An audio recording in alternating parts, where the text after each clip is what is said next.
بازی ریاضیه دیگه بیشتر. بازی ریاضی. بازی شادیه. بازی شادیه. متین بازی شادیه. باشگاه رو دارم میرم. باشگاه خوبه؟ هنوز. یعنی تلگرام بچه‌ها داشته باشم میبینن. آره. بعد الان یه فیگور افتخاری هم میگیرم براتون. بعد اصلا ببین من واقعا فکر می‌کنم درد تقریبا تمام بچه‌های همسن سال خودم باشه. علی هیچی دیگه حال نمیده. هیچی دیگه حال نمیده. میپذیرم. امروز یه اتفاقی برام افتاد.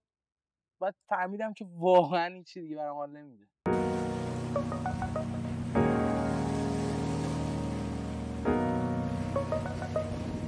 علی چه هواییه به امام حسین. آره هوا خیلی خوب شده. خب داشتی میگفتی یه بار دیگه از اول میشه بگی که یه اتفاقی برات افتاد باشگاه داشتی میرفتی؟ مثلا داشتم تو بازار میچرخیدم میگشتم یه چند تا چیز یه چند تا دوستامون رو دیدم. خب خیلی وضعیت دوست خوب. و حالا ما یه صحبتی یه معاشرتی کردیم اوکی همه چی. بعد یه جوانه رو نگاه کردم گفتم حال ندارم. هیچ حالی هم نمیده. خب من متوجه نمیشم که تو چی دیدی دقیقاً. 2 تا عزیز دل رو دیدم. 2 تا بانو احتمالاً. آره 2 تا صحبت کردیم. عزیز دل که قطعا سیبیل نمیشه. آره صحبت و فلان حرفا. آره چه خبر چیکار میکنیم تازه اومدیم جزیره فلان مسافریم یه هفته از دیگه هستیم چیکار کنیم کجا بریم. دیدم حال ندارم برادر دیگه به خدا دیگه حال نمیده. مثل قدیم مثلا شور و ذوق داشتیم بپریم ور بپر اونور با این حرف بزن. متوجهم. بعد نگاه کردم هیچ دیگه حال نمیده. کلا دیگه حال نمیده. یعنی من مثلا میخوام برم سینما مثلا دوست دارم مثلا یه ماه تصمیم گرفتم برم یه فیلم ببینم. شاید مثلا روزانه 20 دفعه من جلوی سینمای سیتی سنتر رد شم. خب هر دفعه هم نگاه میکنم ساعت 11 مثلا فلان فیلمو داره برم. بعد که وارد تونل که میشم مثلا میگم خب برم که چی. یا مثلا الان مثلا اوکی مثلا یکی رفیقم مثلا سیگاریه سیگار بکشم که چی دیگه حال دیگه ارضا نمیکنه. یه چیزی راجع به سیگار بهت بگم. ممنون. بعد برگردیم راجع به این که چه چیزایی دیگه حال نمیده و چه چیزایی داره حال میده. سیگار داشتم یه ویدیو میدیدم اگه بتونم حالا به اشتراک میذارم شما هم ببینید. ویدیویی که من داشتم میدم میگفت که آقا سیگار اوایل که میکشی یه ذره دوپامین ترشح میکنه یه ذره اندورفین ترشح میکنه باعث میشه حال خوبی داشته باشی. بعد از یه مدتی که سیگار رو خیلی میکشی صرفا کشیدن سیگار باعث میشه که حال بدی نداشته باشی. نه ببین میدونی به نظر من هیچ تأثیری دیگه نداره. حالا تو اصلا سیگار رو داره میگی من هر چیز دیگه یا دارم میگم. تو اصلا الان خودت پاشی مثلا الان بریم گیم نت. متوجهم. برای خودمون اینجوریه که مثلا یه موقعی ما خیلی دوست داشتیم بازی کنیم به هر دلیل نشده. حالا درگیر کار شدیم درگیر درس شدیم مثلا یادت بچه بودیم همش عشق فیلم دیدن و بازی کردن و چرخیدن و پاساژ رفتن و بیرون رفتن و کافه برو قلیون بکش. الان اصلا همچین حس و حالی دیگه نداری.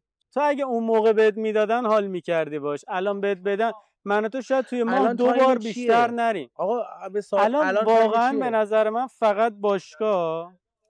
ببین آخه باشگاه الان توی لایف استایل الان سال 2025 2026 که هستیم مثل غذا خوردن شده. میدونی تو باید توی چی میگن روزمرت باید باشگاه رو داشته باشی.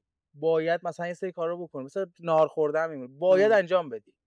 خیلی تاثیر داره توی زندگی. میگم خیلی جالبه ولی شادابت میکنه. نه یه چیزی که ببین یه تفریح که نمیدونم اون دوپامینه رو ما چیکار کنیم که دوباره ترشحش.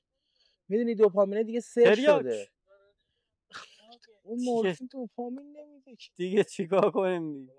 نه خیلی وضعیت و میدونم همه یعنی حداقل من 10 تا رفیق دورم باشه میدونم 8 تاشون از این مشکل دارن مثلا واقعا رنج میبرن. بندگون خدا دور یعنی و بر تو بیشتر توی بازارن دیگه. خب تو مثلا به عنوان کسی که بازاری هستی توقع داری که یک درآمدی داشته باشی که حداقل نگران اجاره سالیانت نباشی. وقتی این بنده خدا از 30 روز ماه 29 روزشو در سال هر روز، یعنی هر ماه داره به این فکر میکنه که اجاره مغازم رو چه جوری باید پرداخت کنم، من نمیگم خورد و خوراک و پوشاک و تفریح و اینا، فقط اجاره مغازه، یعنی چیزی که برای بقای اون انسان نیازه، معلومه که دچار مشکل میشه دیگه. این اصلا خیلی داخلی و درونیه. بس خیلی خرابه. خیلی وضعیت فرانسویش هم بخوام بهتون بگم نمکت پا. اوه بابا خیلی آدم حسابی امام حسین. تکنولوژی دینگ زد روشن شد. و این که نمیدونم چیکار کنم بهم حال بده، واقعا توی جای زندگی هم که نمیدونم و دنبال یک هیجان هستم قطعا. یعنی ممکنه توی 1-2 ماه اخیر آینده اصلا یه خبر دستگیری، یه خبر مهاجرتی، یه خبر ازدواجی. دزدیده بودن چی بود؟ طلا فروشی و دزد زده بودن. درگاه‌ها. آره. چه خیلی قدیمیه. خبرش سوخته است. آره خبرهای سوخته است، ولی جالب بود دیگه. مثلا میتونست یارو فرار کنه، حالا به هر دلیلی فرار نتونست بکنه، ولی ایده جالبی بود. استقلال چقدر داره بازی میکنه. آره جالب بود. یعنی آقای منیر الحد، میدونم برنامه ما رو میبینی، منیر الحدادی عزیز و آقای آسانه، دلار به دلار که میگیریتون. بله منیر الحدادی انگلیسی زبانه. آره قطعا. پس آره انگلیسی باهاش حرف بزن. هالو منیر دیر منیر. منیر مگه اسم زن نیست مثلا؟ منیره. اون منیر هم داریم ما. منیر هم داریم اسم بانو. منیر خدا بیامرز همسایه‌ام بود مرد. ولی که آره، ولی اونا خب فرهنگاشون فرق داره دیگه. مثلا شما اسمای مثلا متین شنیدی؟ مثلا دختر متین ستوده. آره خیلی جالبه، عجیب غریبه برام. متین و متینه هر دوتاش متین ستوده عزیزم ازدواج کرده، ولی نامردیه. کامران میدونم کامران جان این برنامه ما رو میبینی. من 2 تا چیز دارم. اولین چیز این که چرا متینه و متین اسم دختر هست، متین اسم پسر میتونه باشه ولی متینه اسم پسر نمیتونه باشه. این یک. نمیتونه باشه. 2 چرا متین ستوده عزیزت خب همه رو فالو داره ولی به کامران جونش گفته فقط منو فالو داشته باش. ببین خب این دیگه بحث احترام گذاشتن به بانوانه. من خودم اینجوریم، به بانوان زرزمینم احترام میذارم. شما فکر کن متین ستوده بشینه جلوت، خب تو حاضر نیستی همه رو آنفالو کنی؟ همه رو آنفالو کن، فقط من میتونی بگی نه؟ یه اینجوری نمیگی چشم میگی دیگه برادر. منم میگم کی باشه این کارو واقعا براش کدوم یکی از کراشای نه کراش بگیم دوست داشتن که حالا طبیعی اصلا نمیخوام وارد خارجی یا ایرانی؟ آره خارجی بگیم. من یه لحظه وایسا. خب آنا د آرماس، سیدنی سوینی، آنا د آرماس، اسکارلت جانسون. اوه آره همه اینا بگن من نیکول کیدمن عزیزم. یعنی من فیلم د آیز وایت شات رو نمیدونم دیدی یا نه. من یه دونه بیشتر چیز ندارم که خانم نیکول کیدمن با تام کروز بازی میکنن. اون فیلم خیلی دوست دارم. اصلا اون فیلمو میبینی خانم نیکول کیدمن رو میبینی فقط نگاهش میکنی. من یه دونه خانم لیلا حاتمی هست. من اینا رو واقعا به تصویر باید ببینم یادم بیاد. میدونم که واقعا اینی که داخل پیر پسر بازی میکرد که خیلی کراشه. اصلا ته کراشه یارو خیلی خفن. تو دیدی پیر پسرا؟ نه چیز کردم ببینم 3 ساعت و نیمه بابا، خیلی زیاده. خیلی زیاده. هنوز نمیتونم بگم یه سری چیزا رو، شاید مثلا چیز ایراد بگیره یوتیوب. از اون طرف من دوست دارم که بیاد. آخه مثلا دوست دارم بیاد. الان قاچاقش اومده. آره پولشو بدم قاچاقشو نگاه کنم. میفهمی منظورم چیه؟ گناهش کردن، برو قاچاقش بده. باش گناهش کردن. آقای اوکتا چی بود؟ اوکتای عزیزم. فامیلی تو یادم نیست. اوکتا جون. میدونم اوکتای عزیزم برنامه ما نگاه میکنه. اوکتای عزیزم ممنون از فیلمی که ساختی. یه ذره فقط به قول آقای فراستی عزیزم چیزشو کم کن. آقای فراستی دیدی چیکار؟ سیگار منو بیاری، زیر سیگاری منو بیاری. بعد دیگه چی بود؟ آقا یه برنامه جدید فکر کنم امیرحسین قیاسی الان داره. ربات صلیبی نگاه کردم جالب بود، خنده‌دار بود، ولی همون پلتفرم تقریبا همونه. به نظرم اگه ببین 2 حالت داره، یا تو داری میفروشی و میگه خب بذار همینو برم جلو، یا داری مثلا چیز میکنی. که به نظرم وارد این بحث نشیم، بریم برگردیم عقب‌تر. من یه جایی میدونم که از دست دادیم، شاید یه جای بحثو داشتم اینو میگفتم. یزید تو 3-4 نفر اسم گفتی. بله. تا من کراش مثلا حالا اون بانویی که شما عرض کردی که ازدواج کرده، میدونم احتمالاً بله همسرش فکر کنم علی مصطفی است. کی؟ خانم لیلا حاتمی فکر کنم جدا شدن. یه زوج خیلی خفنی بودن. دموشو زنگ می‌زنم به لیلا خودش هماهنگ کن. لیلا اگه داری این پیام این ویدیو میدونم لیلا حاتمی عزیز مسیج بده بگو هنوز با علی هستی یا نه. خیلی داریم پرت میشیم از مسئله. من یه اینو بگم. وایسا میدونم ازدواج کرده یا نه؟ آره ولش کن. من جواب تو رو دارم میدم.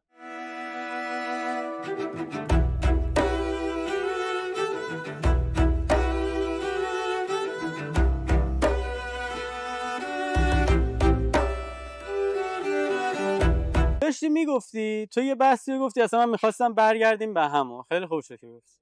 نورم داره میره دیگه، تمامش کنیم. آخرین بحث تو گفتی که من برای عشقم حاضرم یه همچین کاری بکنم. کسی که دوستش داشته آره باشه. کسی که دوستش داشته باشه.